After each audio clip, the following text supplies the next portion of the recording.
I'm on the back of a scooter in Rio de Janeiro, heading up here in a favela where I'm about to go on a favela tour.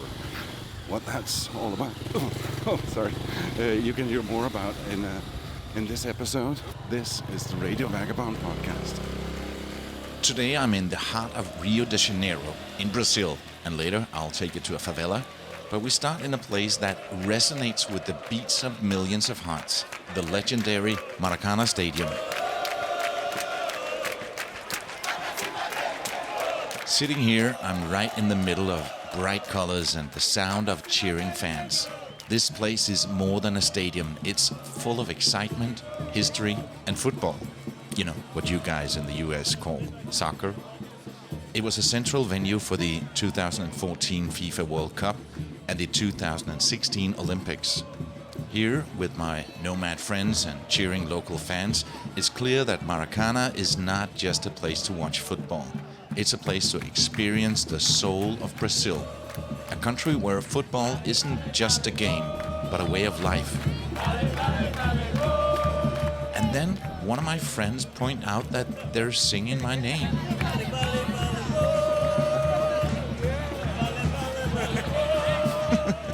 My name is Pala Bo, and this is the Radio Vagabond. Welcome to Rio de Janeiro, football flavors and favela life.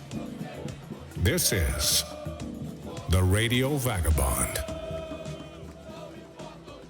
The Maracanã started out as a big project for the 1950 FIFA World Cup. It was a big moment showing how much Brazil loves football. Over time, Maracanã has changed a lot. Each change has added a new story to its walls. In 1950, it was designed to hold a staggering 200,000 spectators. Many of these were standing only, and it was an engineering marvel at the time. For more than 40 years, that was the maximum capacity, and although it was a record, it also represented a significant danger. In 1992, during a match of the Brazilian Championship between two teams from Rio, a serious accident occurred.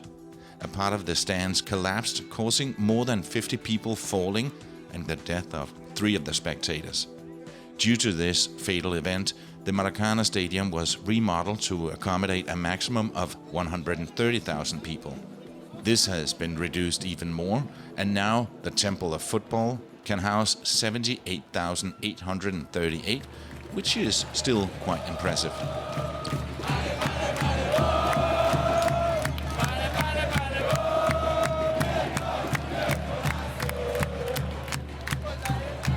Feels really good here at the stadium that they're singing my name like that, Pala Bo.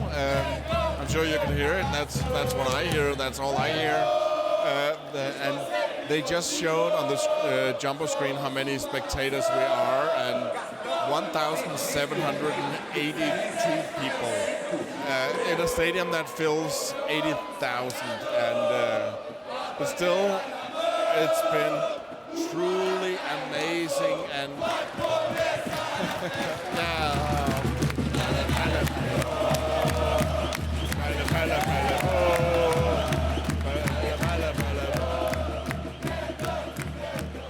When you walk around the Maracanã, you can almost hear the crowds of the famous 1950 World Cup final. That was where Uruguay surprised everyone by beating Brazil 2-1. It's a game people still talk about because it shows how football can be full of surprises. The stadium's oval shape meant everyone had a great view of the action on the green fields. Legends like Pelé, Zico, Ronaldo, Neymar and Maradona have all played here. And it's not just about football. Big stars like Paul McCartney, Frank Sinatra, Madonna, the Rolling Stones and many others have performed here too.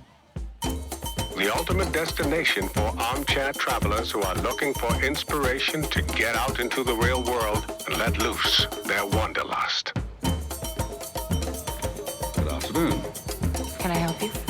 Yes, my name is Bond. Radio Vagabond.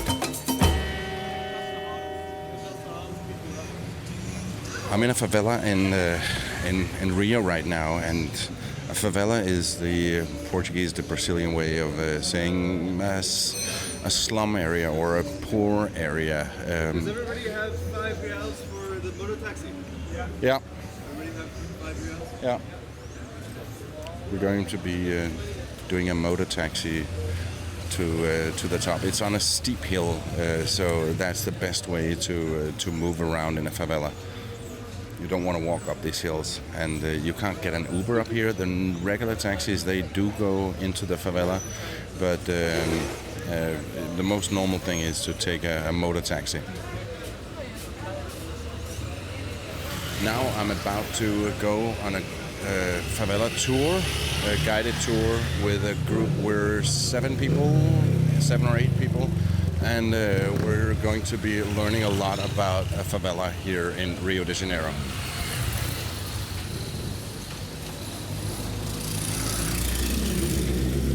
And here's my motor taxi. As we're getting on the back seat of our motor taxis, basically a scooter, and heading up to the top of the hill, let me just remind you that this episode is supported in part by Hotels25.com. It's a website where you can find the best deals on hotels, guest houses, and hostels. And now, something new, you can also find flights. Yes, you can also find your next cheap flight on Hotels25.com. Go and have a look, it's quite cool. And if you end up booking anything that way, you'll get the best rates, and I'll get a small commission. So it's a win-win for both of us. And it makes it possible for me to bring you even more content here on this channel. Hotels25.com.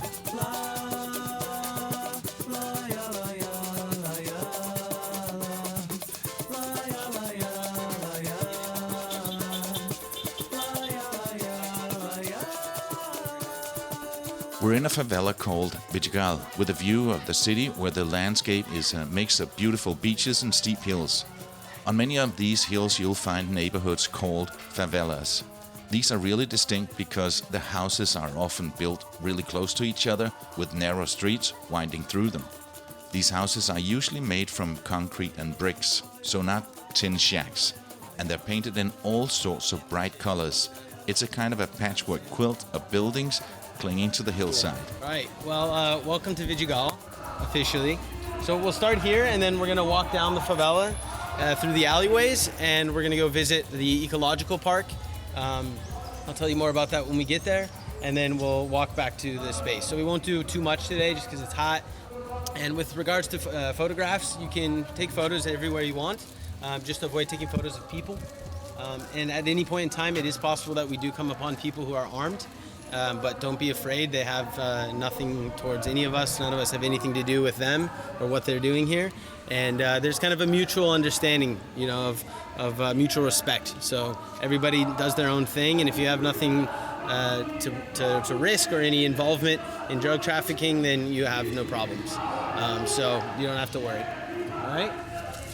This is Adam Powers Newman, who's showing us around. He's born in Colorado, but has been living here in Rio for a number of years. The people who live in the favelas are mostly working-class Brazilians. A lot of them moved to the city from other parts of Brazil looking to work and ended up building their homes on land that wasn't being used. That's how the favela started, way back over 100 years ago. They weren't planned by the city. People just built where they could. So a favela is essentially an illegal occupied territory that people settled without permission from the government. So traditionally, the majority of the population of favelas was composed by ex-slaves and northeastern Brazilian immigrants that were coming to Rio or to other major metropolitan areas in search for jobs and opportunity. Yeah. And so those people came originally, and then their families came, and those areas started to grow. How would you describe it? Can you compare it to anything anywhere else in the world? I mean, a favela is it like a township in South Africa? Yeah, favela is... It's not a slum area. Well, it is. A favela, by generic terms, in a way that most people don't understand, is a slum. And what is a slum? A slum is a squatted upon territory of land that's been occupied illegally. But you don't see a lot of tin roof houses or tin shacks or Well, the favela's gone through an evolutionary process, right? So at the beginning, there was no water, no electricity. All the homes were built out of wood and tin roofs. And then over time, as concrete became more widely available throughout the country, then the infrastructure started to improve. And so it's just gone through a development process that maybe slums in other areas of the world haven't gone through. I'd say one of the major differences, there's a lot of different types of favelas, right? Different levels of poverty. So Vidigal is more of a middle-class favela. The average... That's where we are now. Correct, yeah. The average income in Vidigal is about 1,200 reais, which is about 300 reais above minimum wage. So considering that's pretty good, but we're in the south zone of the city, which is one of the most expensive areas in Rio. So comparatively, it still keeps people in poverty, essentially. If you go to the north area of the city or on more of the outskirts, like in the peripheral areas, the level of poverty is much, much worse. And you could compare it something to like you would see in India or Egypt or Africa, where people are missing all of the basic resources. Yeah, so here, people live in the favela out of a means of necessity. Rio and Sao Paulo, after Manhattan, have the highest cost of living in comparison to wages in all of the Western Hemisphere.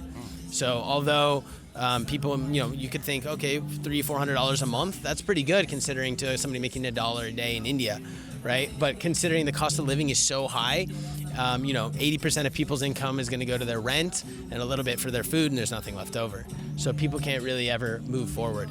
The original favelas actually were developed by ex-soldiers that the government used these soldiers in order to win a war in Bahia, and called the Canudos War. And after they won the war, they were promised territory. And then that territory was actually never delivered. So you had all these soldiers who had no money and had nowhere to go, who moved into the hillside areas in downtown Rio. The first favela is called Morro da Providência. So that's where people moved up, and they found a plant called favela, which you find in northeastern Brazil. And it's a thorny plant that grows really fast, but is also really beautiful.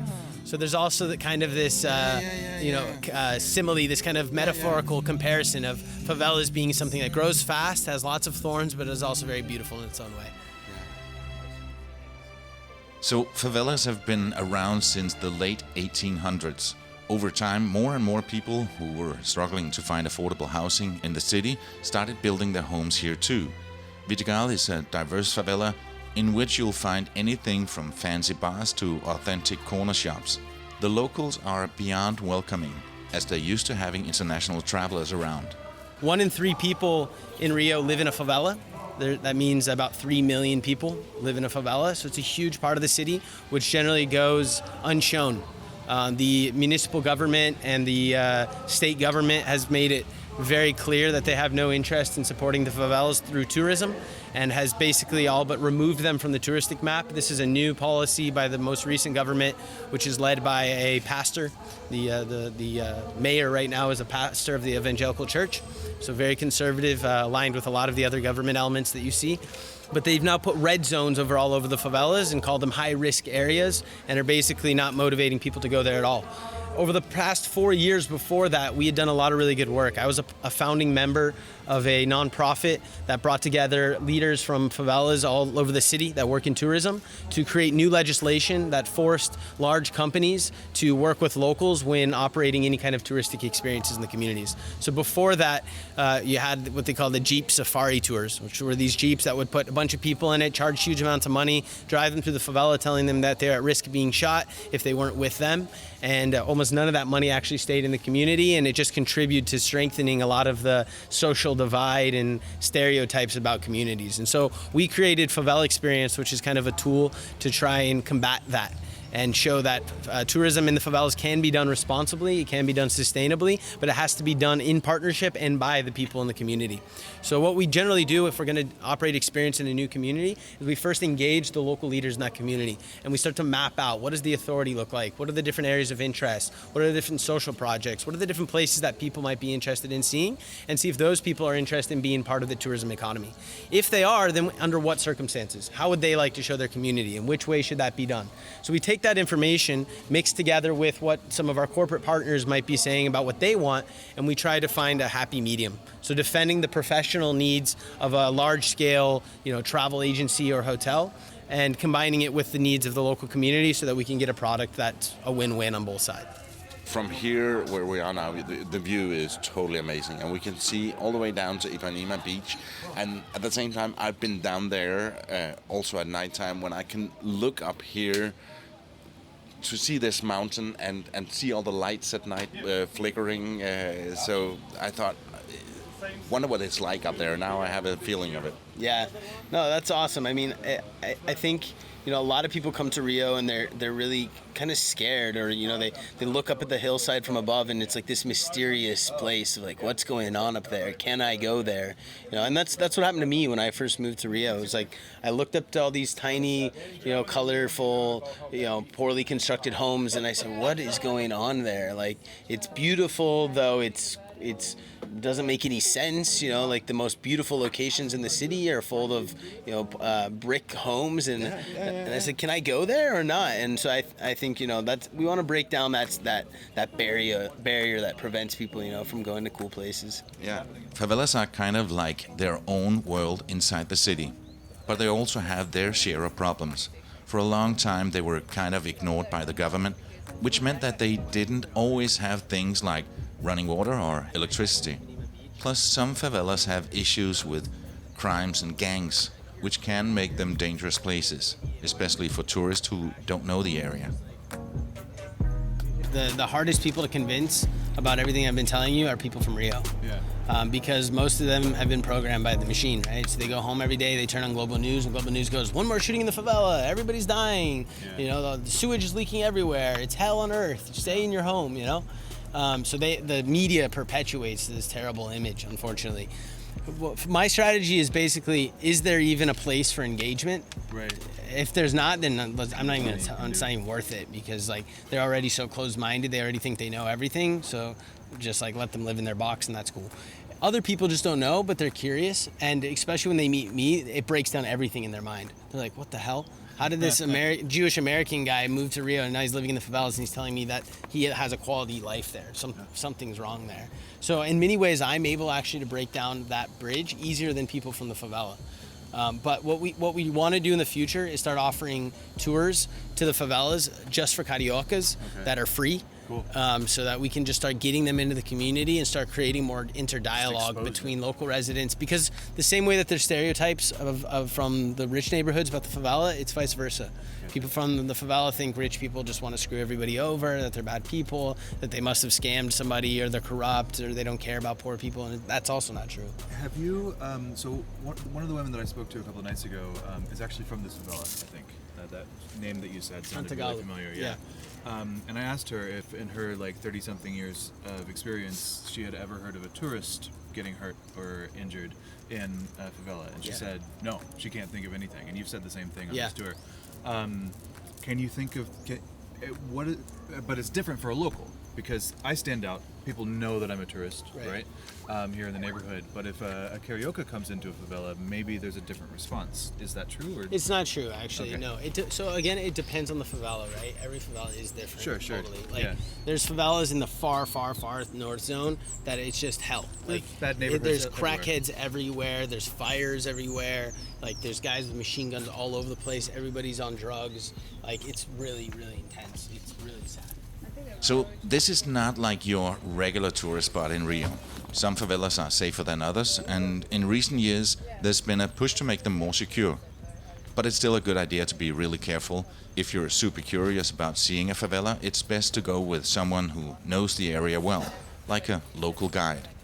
As mentioned, Adam, our guide, is American, but he lives here, and he told us that he made a rare exception for us today, so there wasn't going to be a language barrier. So typically I never do the tours, nor does anybody from our team. We strongly believe that tourism in the favela should be conducted by people from the favela. But today I made a special exception because of the English factor, specifically, and the fact that I wanted to be able to contextualize some things for you guys. At some point we stopped for a coconut drink at a corner shop. I noticed that there was a Volkswagen Beetle parked 20 meters away. I was quite impressed how it was maneuvered into a carport with only a few centimeters to spare on each side. So I snapped a photo. What I didn't notice that there was a guy sitting in a chair in front of his house, and he didn't like having his photo taken, so he sent one of his guys up to us and instructed me to delete the photo immediately. I couldn't help wondering if the man in the red plastic chair was some kind of gang leader. You can see pictures, videos, and links and read much more on the radiovagabond.com. You can also send a few lines to Palabo and get featured on the show. Tell him where you are and what you're doing right now as you're listening to these words. Just click on Contact on theradiovagabond.com. In the middle of the favela, there's a nice ecological park, a green and lush area. Here we meet Paulinho, an older man who started the project. E o parque aqui é uma interação para juntar a comunidade, todos. So the intention of this park is to help try to bring everybody together. He feels that everybody's kind of separated and on their own path, and the idea is the park can help bring everybody together so that we can be happier. Porque a nossa felicidade aqui He believes that this place functions as a place where people can be one together and share ideas with each other and converse about things, and this space kind of creates a safe place for that to happen. porque aqui era lixão. E na mesma condições. So I asked him, why did you make all this? Why did you create this place? And he said, well, this was a big trash dump, and he believed that it's a very noble thing to want to transform something that's bad into something good. And so by cleaning this place up, he could take something that was a source of negativity and turn it into something that's good for everybody else. Tem evento da. So today is a good example of that. They're having a birthday party here. So the park is a kind of place where anybody can come. It's a public space, and it's a point of attraction that when somebody doesn't have somewhere else that they can go to do something or to be together with family, then they can come here. And instead of finding a bunch of trash, they find a beautiful park. E aqui a gente conduz assim. The park functions basically on the help of volunteers, and he has Anastasia, who's that gentleman who he invited to come and stay here. He didn't have anywhere to go, so he's living in the house there, and he looks out after the park. Desde quando foi criado o parque, aí como as pessoas vêm Here's a place that once you come daqui, here, you're part of the family, aí todos se tornam and it's a place família. that belongs to everyone. And by coming here and being here together, we all can. Obrigada. Sim, princesa. Obrigado. Não. Ah, obrigado. Boa, irmão. So Adam, now we've done the walking tour. It was exercise of the day, I must say. There's a lot of hills here, and now we're on the terrace of what is this place? Can you explain that? Yeah, so this is a Nova Era co-living, co-working space.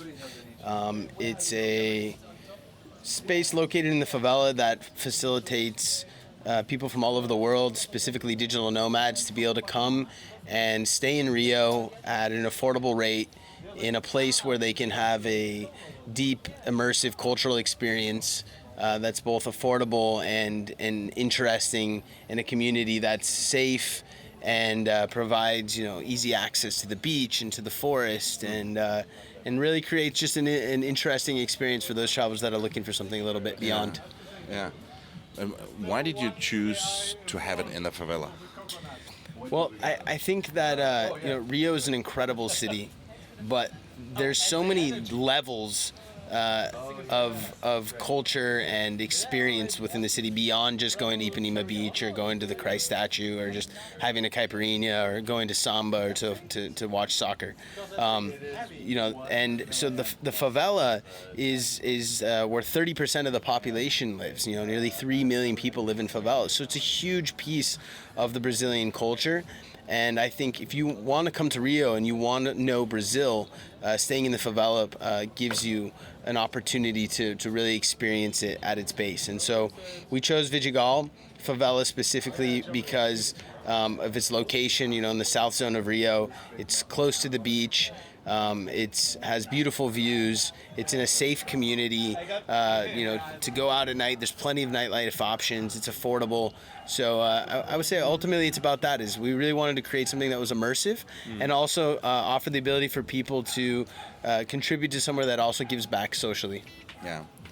Your own story, you talked a bit about it in the beginning, but is it Are you here to stay? Do you have a plan to go back to the US at some point? I mean, everybody asks me that question, of course, and I think it's like the similar question that you guys that travel and work all the time get, right? Like, Yeah, you just asked me. yeah, where's your home? Where do you live? And I also see myself as a global citizen. The more I travel, the more I fall in love with Rio. So for now, I'm happy here. I really enjoy what I do. I really enjoy the community that I'm a part of, and I'll continue doing that until I feel like it's not that anymore, or other opportunities present themselves that will take me elsewhere, where I can scale my experience to other parts in the world. Kind of go with the flow. But for now, you are Capriot. For sure. I mean, I'll go back to the U.S. To create business partnerships and to visit family and try to, bring some of the abundance that you have in the United States to Brazil and offer opportunities for Americans to get to discover something outside of their comfort zone. But go back and live in the United States isn't interesting to me at this point in time in my life. Thank you so much for sharing it and for inviting us here. Yeah, thank you. Appreciate you coming. If you're in Rio and interested on going on a similar walking tour, I put the link in the notes section of your podcast app and on theradiovagabond.com, where you can also find a lot of photos. Adam also runs a non-profit called Favela Inc., where they develop spaces, technology, and incubation programs in favelas to speed up the socioeconomic impact and local innovation so that community-based residents and organizations achieve long-term self-sustainability. Also, you'll find the link to that, and if you click on it, you can see how you can get involved and support the good work they're doing. And that brings us to the end of this episode from Rio de Janeiro. If you're going here, you should really consider going on a favela tour, and not just the touristy hotspots.